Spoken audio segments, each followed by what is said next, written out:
Samantala, Independent Commission for Infrastructure walang pangil para panagutin ang mga sangkot sa multi-billion peso flood control projects anomaly ayon sa isang kongresista.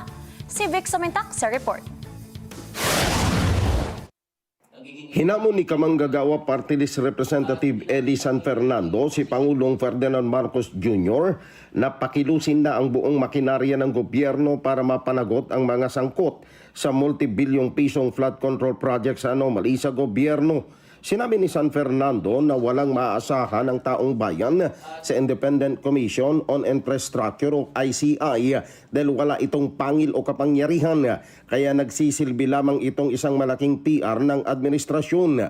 Ayon sa mambabatas, nalilito na ang publiko dahil lumalabas na mayroong gustong pagtakpan na mga kaalyado ng administrasyon sa ginagawang investigasyon ng ICI dahil ito ay nananatiling lihim sa publiko dahil ayaw i-live stream ang nangyayari at naglalabas lamang ng sanitized statement.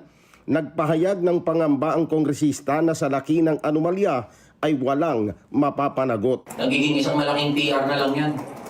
At hindi natin masisisi yung mga tao kung tinitignan yan na parang nag-whitewash na lang. O parang may pinoproteksyonan na kaalyado ng administrasyon.